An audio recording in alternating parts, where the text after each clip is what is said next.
I am really excited to be here, excited for a number of reasons.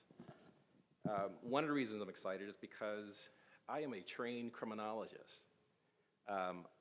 My background is in crime control policy studies, specifically looking at violent crime prevention and all things at the intersection of crime and justice.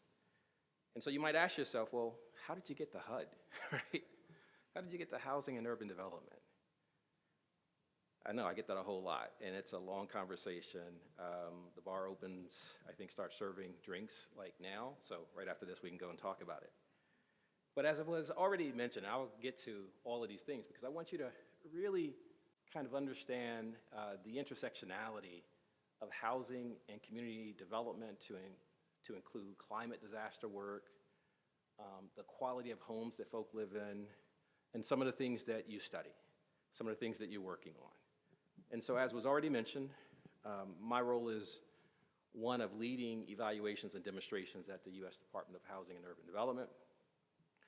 I'm one of the principal advisors to HUD leadership on research, demonstrations, and evaluation activities where I oversee, as was already mentioned, economic self-sufficiency work, health and wellness, educational achievement, and public safety.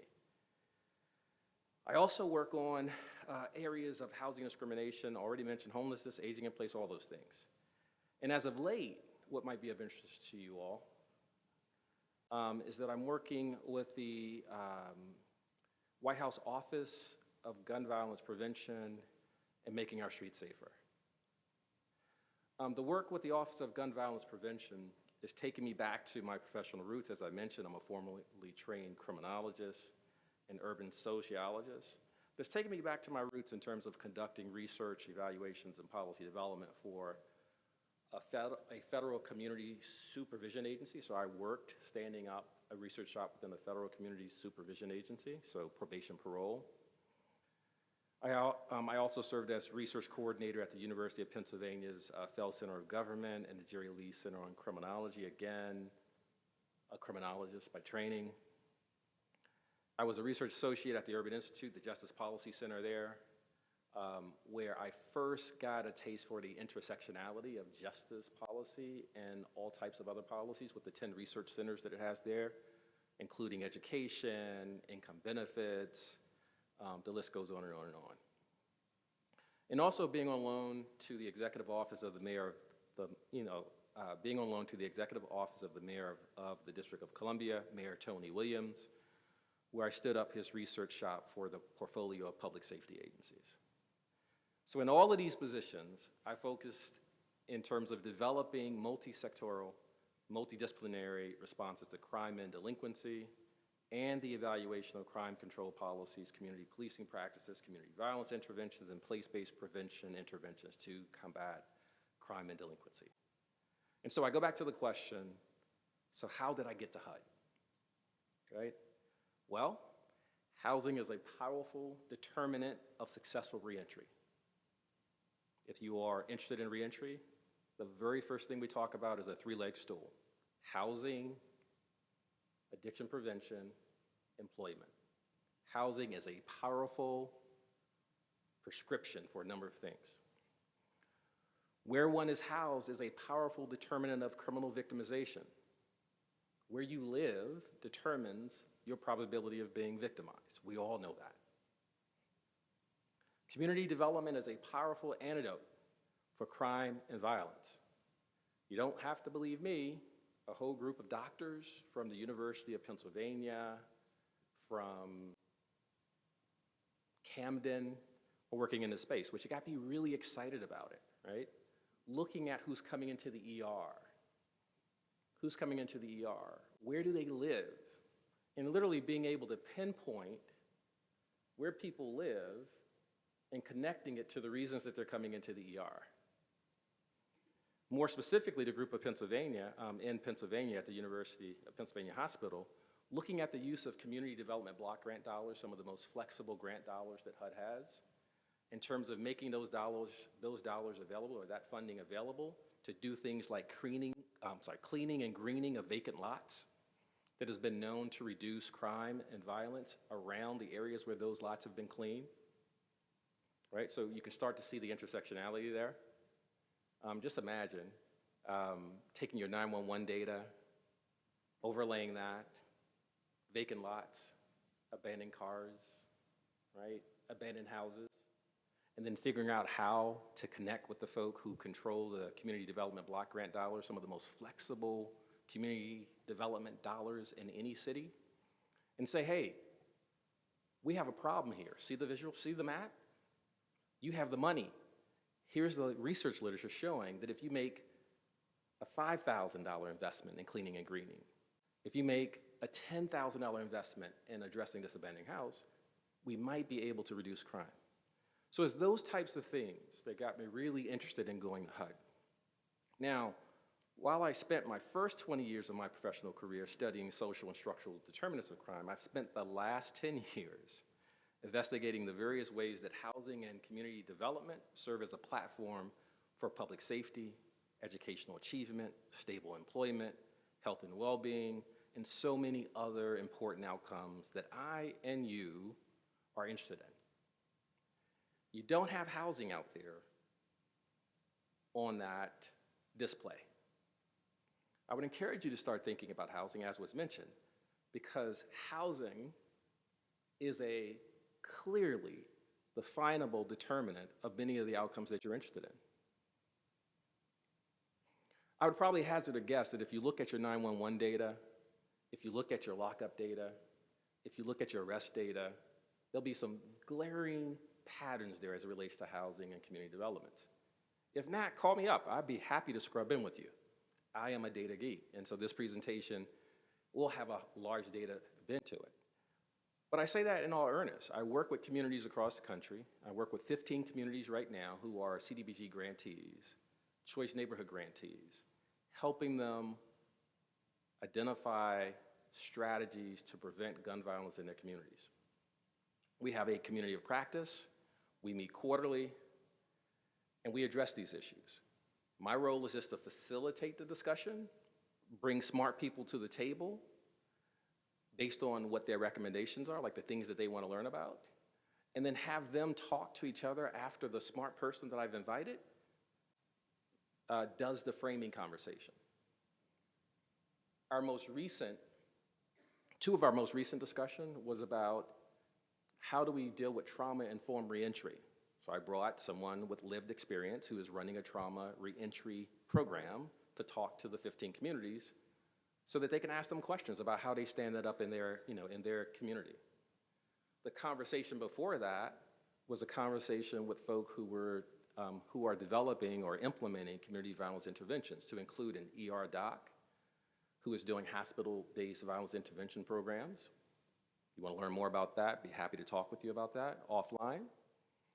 And two groups actually providing TA and hands-on experience or training with communities focusing on developing violence interrupter type violence interventions, as well as identifying high-risk places and high-risk people so that neighborhoods, larger swaths of neighborhoods, aren't being targeted, but instead micro-focusing on micro-strategies and micro-places and the small number of people who are actually causing problems within the community.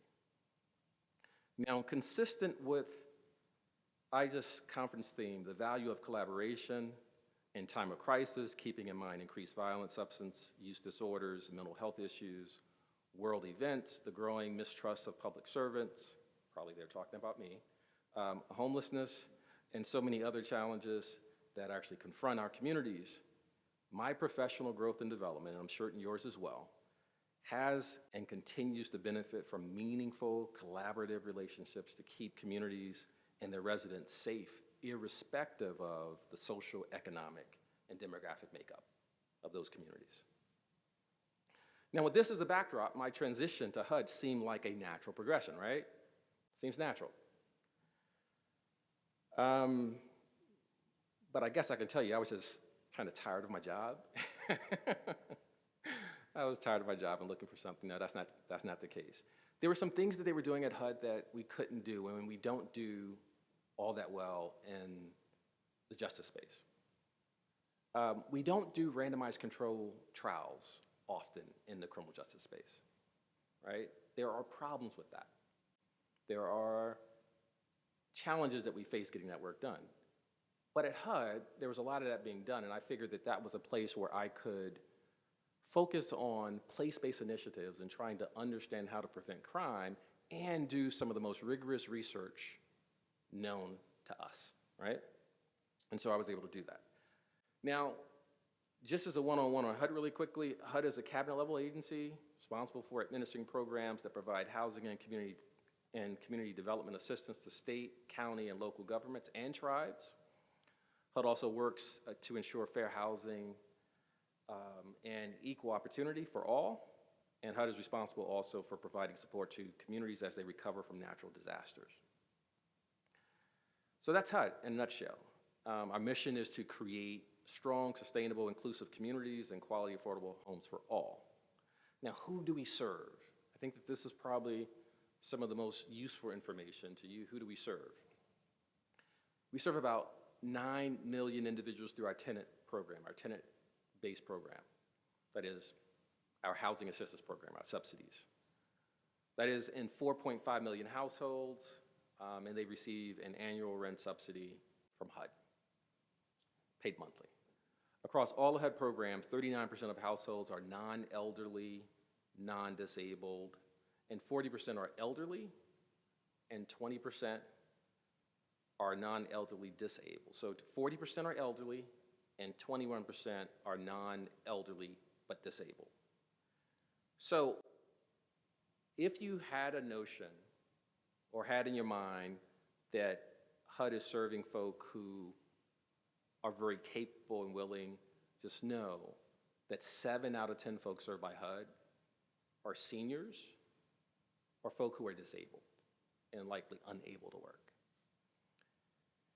Now, approximately 3.2 million of those who we serve are children and foster children under the age of 18, and they live in these families. So not only do the head of households find themselves being really challenged in terms of work, they are responsible for raising 3.2 million kids. And I will probably say this later, 3.2 million is literally larger than Chicago, just shy of Los Angeles in terms of size. So just imagine going to those cities and all you saw were HUD-assisted children. And Chicago is the 3rd largest, is that right? Yeah, Chicago's the 3rd largest city. Los Angeles is the 2nd largest. Now, our 2 major programs are project-based subsidies, and so we provide subsidies to families and projects, so buildings, like buildings. So let's call that projects, buildings. And we call those by all types of names, but let's just call them project-based vouchers, so folk to live in buildings. But our most popular program, not popular, but our largest program is the tenant-based program, where an individual gets a voucher, and that voucher allows them to move into any neighborhood that will allow them within rent limits, because there's a rent limit.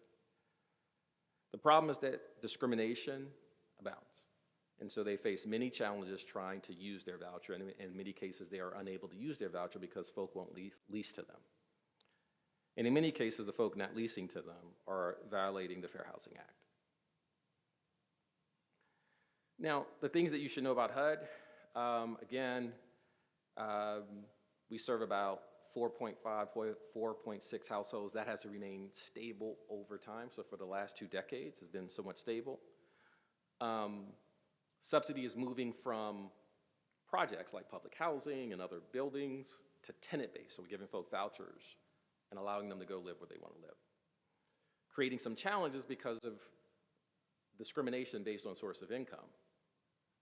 Then forcing folk with tenants to be concentrated, a lot of poor people concentrated in certain neighborhoods. Again, making the connection to some of the things that you might see in your data as well. And we're serving more elderly and disabled over time. As I mentioned, we are serving around 60% elderly and disabled. Now, I think it's clear. I want to be mindful of time. It's like 6 minutes. 7 minutes, somewhere around there? Okay, great. So I think it's important to just highlight a couple things in terms of our priorities, and then I'll open it up for questions. So the first thing is that we have, I want to talk about two strategic priorities that we're interested in. So we're supporting underserved communities. We want to support underserved communities. We want to make certain that underserved communities have the resources they need to thrive. And the way that we're doing that is we're trying to make certain that we are removing barriers to housing. So we want to make certain that landlords aren't discriminating based on source of income. A person who basically has a voucher should be afforded the same opportunity as a person who doesn't have a voucher. The voucher should be invisible to the landlord, and they should be allowed to basically rent where they want to rent as long as they can afford rent. Now, again, another notion you might have is that these are folk who don't work. That's not true. 70% of the work-able folk, 76% or greater of the work-able folk are working.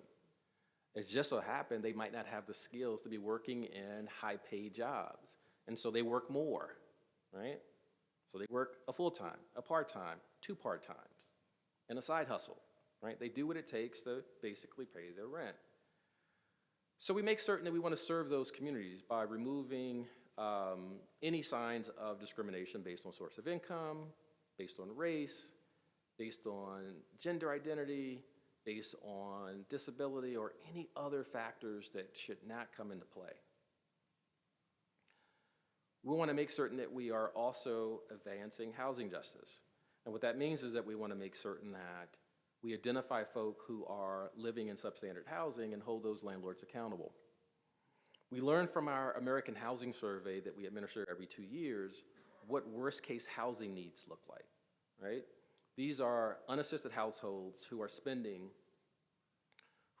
a large share of their income, over half, more than half of their income for rent, or they live in severely inadequate conditions, or both.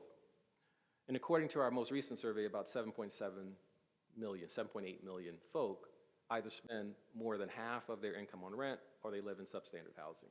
And these are unassisted folk. I didn't tell you that we can only serve about 1 in 3 who actually are eligible for our program.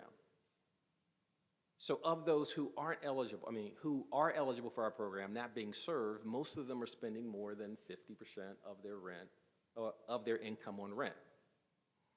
Worst case housing need is largely about spending more of your income on rent. And this also includes us looking at the housing needs for American Indians and Alaska Native and tribal areas. And so we want to make certain that we are being mindful of what it takes to make certain that there is housing justice and equity in those communities as well. I'm going to spend just 2 more minutes highlighting a couple other areas that I think might be important, and then I am going to stop and open up for questions. So every year, we do our annual homeless assessment report. It's based on a point-in-time estimate. Some of you may have participated as volunteers in the point-in-time estimate. And in 2023, the report found that there were more than 650,000 people who were experiencing homelessness on a single night in January. That's a 12% increase over 2022. And so we're trying our best to figure out strategies to reduce that. We're making certain that we're coordinating with the continuums of care, and coordinating best strategies with them. And we are doing research in the space as well to identify some of the best strategies. And this is an area that could be of interest to you as well, because this is an area where we're using the Homelessness Management Information System, every COC has them, to identify folk who are coming into contact with the homeless services. And in fact, one COC in a place not so far from where I live, I'm partnering with them to analyze data that they've already linked between their Homelessness Management Information System and the Department of Corrections system, where they're identifying a substantial number of folk who have had contact with the criminal justice system who are homeless. Our strategy now is to figure out what came first, the chicken or the egg, right?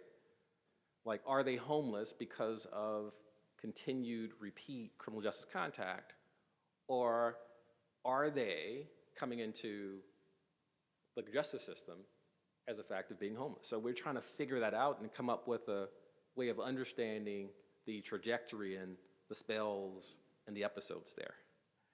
And then One other thing that I will just mention before I open up for questions is that we're spending a lot of time trying to understand the intersection of health and housing. We have spent a great deal of time researching this area. We have the ability to link our data with the Center for Medicare and Medicaid encounter and cost data. And for nearly, probably about 70% of our studies, when we're looking at outcome, health is one, public safety is another, and on the health front, we literally link our data with the consent of folk who are actually participating in the study and within the federal guidelines for doing this type of research.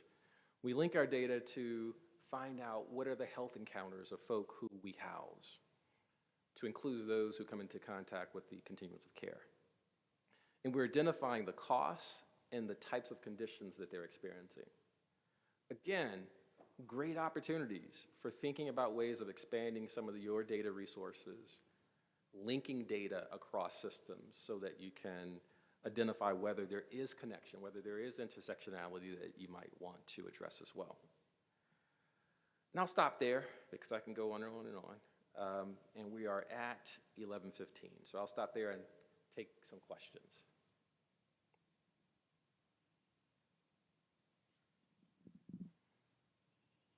Thank you for speaking. Yep, I can hear you. Thank you for speaking today. This is timely. I'm working with my local city's Office of Violence Prevention, and one of the things I did was attend the National Violent Death Reporting System Conference last year, first of its kind, which I never knew even existed. And one of the things that I found out is these offices of violence prevention, especially our local one, is trying to reinvent the wheel, so to speak. They want to do it themselves, and they're not necessarily aware of these databases like the NVDRS or the ER data that you could overlay with the law enforcement data that they may already have at their hand. And what I thought was interesting, these statisticians, people running analytics, are sometimes get the blinders onto specific data sources. It'd be interesting to hear your perspective as a criminologist and probably familiar with all these databases, how they maybe have used or maybe better used by those that were trying to help serve or make communities safer. Absolutely. So I'm in regular contact with the folk down at the CDC, and it is one of the data sources that we are likely going to partner on. That data is actually available at the block group level, so the block level, and we are looking to link their data, that is the National Violent Crime data, to our tenant database at the block level, because that's the lowest we can go, to then start exploring whether there are any associations between where our folk live, especially by the types of subsidies they're receiving, family composition and things of that nature, as well as other characteristics of the community, to determine whether or not those are correlates of violent death. And then determining also whether folk who are subsidized are more likely to appear in that database, right? And so those are some of the things we can do. But I would definitely encourage others in the room to look at that as a data source. Also, I would call out the Social Vulnerability Index as a data source. If you're not using it, it was a data source that was developed specifically to look at how communities are prepared to respond to natural disasters. More and more health practitioners are using that data to study things like violent crime, other types of health-related outcomes. That's another data source that I think is really powerful. I would also encourage folks to look at various topographical data, looking at climate and climate risk to include heat, flooding, and any other kind of related data in that space, to see whether there is the likely, whether there are any likely correlates with the things that you're interested in. Good morning, Doctor, and thank you so much for sharing all of those insights. I've got a question that almost follows on what you just shared. When we think about bringing data together in different ways to drive insights, I'd be interested in your thoughts on the sort of compliance and privacy considerations that come around. The criminal justice information that you're talking about has its own requirements under CJIS, HIPAA data, subject to HIPAA. Eligibility that's probably based under IRS 1075, access to federal tax information, and even another click if it's a non-tax revenue agency. Like, how do you bring compliance and privacy into your strategy for bringing these data sets together? Yeah, I'm glad you asked that, right? So it sounded like we were just kind of slinging data around and it's all great. You know, everything was great, right? It is not that way. Most of our data analysis require us to become special sworn officers of the census, which basically means that you go into a maximum security data enclave, almost like Florence in Colorado. It's like very that serious. You do all of your analysis on a system that is so locked down that there's nothing that can go on. You have to get approval from the agencies that you're getting the data from. And then even when you do your analysis, you can't take anything out. There is someone who is trained to basically do a disclosure review for all of those compliance issues to make certain that the only thing you're taking out are summary data tables. And so it is not, I know I got up here and I was kind of selling you on the idea of like all this great data. It is great, but you have to persevere. And we do go through the process of getting special sworn status to basically go into these enclaves. You mentioned the IRS. We've been trying to crack that nut for a long time. One of our funded researchers, Raj Chetty, was able to use work that he was doing based on IRS policy. So I think tax something policy. He was able to use some type of policy to get access to the data. Again, the same setup, special sworn status, can't take anything out. But he was able to use that data to look at a study that we completed in the mid-90s that really looked at whether if you restricted the use of a voucher to a low-poverty neighborhoods, whether the outcomes for those kids would be better than if you had an unrestricted voucher compared to folk who were living in public housing. And if we had told the story about those outcomes just using the what I call short-term 7-year follow-up, we would have concluded allowing families to use their vouchers in low-poverty communities would harm the children if we had stopped there. The issue that we face is that many of the things that we are interested in, the changes take a long time. So Raj Chetty, with his ability to get into the IRS, take the same kids, low voucher in low poverty neighborhoods, unrestricted voucher, public housing, follow them much longer now, they're in their mid-20s and 30s, using the IRS data. Again, we would have said this was horrible for kids. 15, 20 years later, we're like, oh, well, this is great. They are more likely, the kids who lived in low communities, despite some of the short-term negative outcomes that we found, those kids were more likely to go to college. They had higher earnings, lower out of wedlock birth, and the list goes on and on and on. And so you're absolutely right.